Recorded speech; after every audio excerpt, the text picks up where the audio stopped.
My name is Kawasaki, and I'm an author and a speaker, co-founder of a website called Alltop.com, former chief evangelist of Apple. For me, Google Plus is to social media what Macintosh was to computing.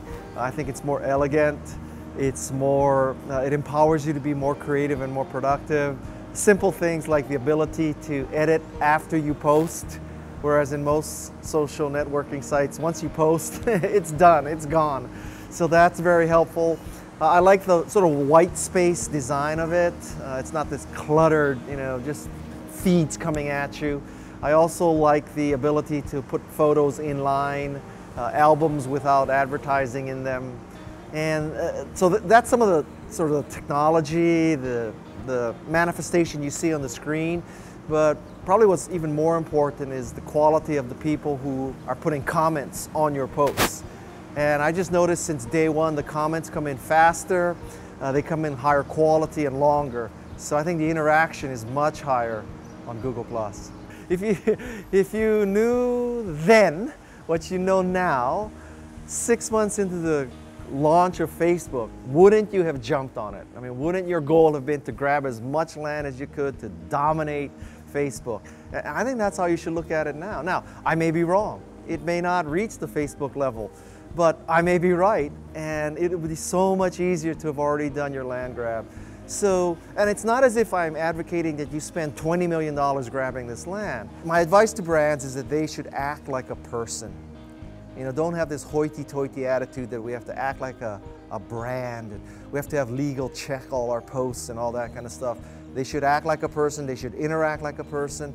A very good conceptual model is NPR. So in my mind, NPR provides content 365 days a year. Great content, Click and Clack, Wait, Wait, Don't Tell Me, This American Life, Fresh Air, Tech Nation, great stuff all year.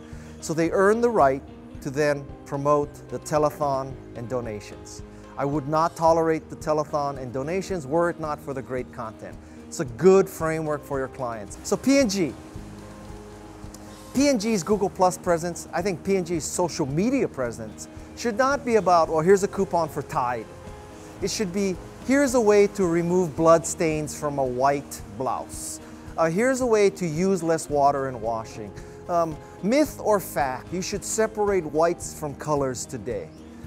Here's an article we found in Real Simple magazine about the impact of new kinds of detergent on the environment. Right? So P&G should be seen as a source of information about better, greener living.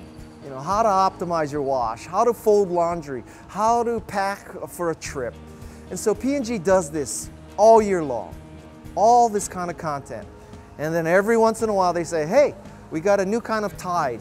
This new kind of Tide comes in this little bubble, so now you don't have to carry when you travel, you don't have to carry this bottle of Tide. Now there's these little bubbles and you just throw them, these packets, and you throw them in the wash. So they've earned the right to promote that by providing content the rest of the year. Why else are they on social media? I mean, you wouldn't follow P&G in order to find someone to date.